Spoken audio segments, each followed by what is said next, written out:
Could a familiar face be returning to the Dallas Mavericks? That's what we're discussing here on the show today. Welcome into Mavericks Today by Chat Sports. Jeffrey Cooperstein here with you guys. Could Kessler Edwards potentially be returning to the Dallas Mavericks? It's certainly not out of the realm of possibility, as this was reported earlier this week by Mike Curtis, who had this to say on Kessler Edwards. He said Edwards attended the end of a post-Summer League practice with several veteran Mavericks, including P.J. Washington, Max Christie, Jaden Hardy, and Dwight Powell. It's not surprising given his recent relationship with the organization, but it's definitely interesting. And as it currently stands, Kessler Edwards is a free agent and has not signed with any team. However, he is not eligible to sign a two-way contract here with the Dallas Mavericks because of his eligibility. He has played 4 seasons in the NBA, and if you have to have 4 or less in order to sign a two-way deal. So if Edwards is to sign with any NBA team, it would have to be for a standard NBA roster spot, which the Mavericks already have 16 of, and the limit going into the season is 15. So you can just kind of do the math there. I will say this about Kessler Edwards, though. He was fantastic post the Luka Doncic trade, where he was really put in an uncomfortable situation. Edwards basically was playing center for most of the second half of the year because Derek Lively was hurt, as was Daniel Gafford. So they put the 6'7" Edwards in there, and he absolutely held his own. After the trade, he averaged 7.5 points, 4.5 rebounds, and shot it well, 53% from the field, 47% from three, even though those were on limited attempts. And look, he filled in very admirably despite playing out of position. I think in a perfect world, Edwards is a little bit of an undersized 4, probably even a 3 here on most NBA teams. But the Mavericks were asking him to play the 5 because they really had no healthy bodies, as AD, Lively, and Gafford were all hurt. And the Mavs don't even make the play-in without Kessler Edwards and his contributions to this team. So I do think that there's a role in the NBA for him somewhere. Now, the issue is, will he be able to find a guaranteed contract with any other team? That remains to be seen, as maybe he comes into camp as a training camp body, for whether it be for the Mavericks, whether it be for somebody else, and they can find a role for him because he showed that his versatility is certainly there with his ability to play center, even though it was extremely undersized. But like I said, when you look at the Mavericks roster, they already have 16 guys under contract. I did remove Jaden Hardy from this graphic because you can only fit 15 guys, and I believe he is going to be gone. So the Mavericks roster is full. So the only way that Edwards is on this team is, number one, if the Mavericks were to cut a couple of guys, or number two, if they were to sign him to a training camp Exhibit 10 deal, non-guaranteed, and they just waive him after the preseason. So unfortunately, I don't see a spot for Edwards on this roster, although I really like what he brought to the squad last season. It just doesn't seem like there's a fit for Kessler Edwards here with the Mavericks this season. But wherever he ends up, absolutely good luck to him, because he filled in extremely admirably for the Mavericks last year. What say you guys, though? Should the Mavs bring back Kessler Edwards? Should they make a couple of roster moves to try to fit him in to one of those 15 roster spots? Type S for sign or type P for pass down there in the comment section. This will be the pinned comment on today's show. You may get hit with the YouTube ad break here in just a couple of seconds. I think the same goes for Kai Jones. A lot of you guys have been asking about Kai Jones in the comment section, and he's in a very similar situation as Edwards is going in to his 5th year in the league, where he's not able to sign a two-way contract, but the Mavericks don't have any roster spots in order to bring Kai Jones back.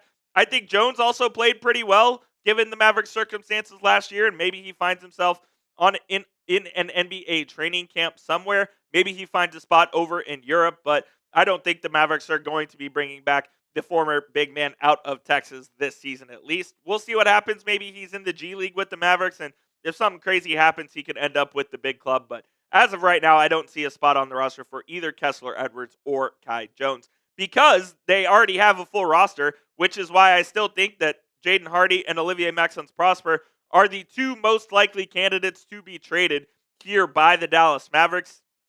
We haven't heard anything on either front as to whether they're nearing a deal or nearing a decision, and because they really don't have to, one of, if not both of these guys will be gone by October. The Mavericks won't start the regular season until the 2nd week in October, the 3rd week in October, I suppose, but they're really just not going to have to make any of those moves, and they may even go into training camp with 16 guys on the team, and maybe they let Omax and Hardy battle it out for that final roster spot. It certainly is between those two. Now, if it were me, I would have cut Dwight Powell and would have let him just pay him his $4 million for him to go the other way, but it doesn't seem like they want to do that because the Mavs want to keep that veteran presence in the locker room, the longest tenured Maverick since December of 2014. So he's going to stay on the roster there as well. Transitioning over to what a Mavericks executive had to say. Now, I'll preface this by saying we're not exactly sure who this is coming from, but Keith Smith, who did have this report, is a pretty reputable source here, and he said a Mavericks executive, unnamed, told him think they will be contenders come playoff time. So here's what this Mavericks executive had to say to Keith Smith here, NBA Insider. Whenever you trade a truly great player, it's going to hurt. We love Anthony Davis, and we feel like we're in a good position to have a great team moving forward. With better health this year, we'll be near the top of the conference going into the playoffs. That's the goal. And of course, that's the goal. That's the goal of every single team here in the NBA, to be at the top of your respective conference come playoff time, so you don't have to play in that play, and you get the 5 or 6 days off between the end of the regular season and the first round, and maybe even you have home court advantage in the first round. That is absolutely the Mavericks' goal. Now, whether they're able to accomplish that is a different story, simply because the Western Conference is just an absolute gauntlet here this season. Like, the Mavericks are going to have a hell of a lot of work to do. Right now, this is how I tier the Western Conference. I have 3 playoff locks in the Oklahoma City Thunder, Denver Nuggets, and Houston Rockets. I think these are your 3 best teams in the West, and I don't think it's particularly close. I love what Denver did this offseason with the acquisition of Cam Johnson. The Oklahoma City Thunder, obviously the reigning NBA champ, and they've added to their squad as well. And then Houston with the signing of Dorian Finney-Smith in the trade for KD. I think they're the 3rd best team in the West. As we say it right now, obviously this is all subject to change, but these are my top 3 in the West, and I think the next tier after that, there's a group of about 7 teams who will be fighting for that 4th, 5th, and 6th seed in the West to try to get that quote-unquote bye and skip the play-in. You have the Minnesota Timberwolves, Golden State Warriors, Los Angeles Lakers and Clippers, the Grizzlies, the Mavs, and the Spurs.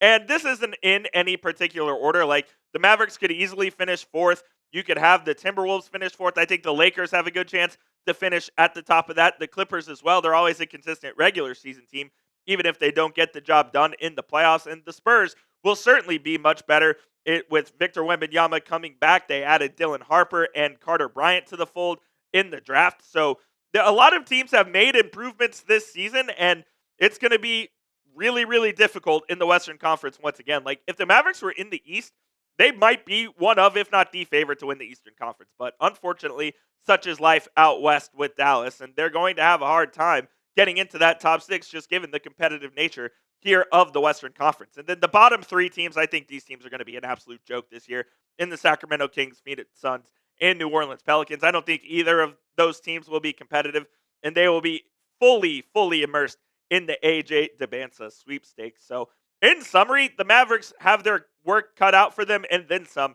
given the competitive nature of this Western Conference. And they also are in an extremely difficult NBA Cup group, which means they're going to have some difficult national TV games that they're going to have to go out and win. But I've said this all summer, and I'll say it again. It all depends on how healthy this team is. If they can get 65 games out of Anthony Davis, if they can get 65-plus games out of Derek Lively and Daniel Gafford, if they can get 70 games out of P.J. Washington, and if Cooper Flagg is all that in a bag of chips like we think he is, then they do have a legitimate chance to be a top 6 team in the Western Conference. But it all depends on this team's health, which I think is their biggest worry heading into the 25-26 NBA season. So predict it for me down in the comment section. What seed will the Mavericks get this season? Do you think they'll be a top 6 seed? Will they be in the NBA play-in once again? Let me know down in the comments what seed in the West you think the Mavs will have after 82. That will do it for today's show, guys. Appreciate you for tuning in to Mavericks Today by Chat Sports. As always, if the Mavericks make a move, you know where to find it. It's youtube.com/MavsTV.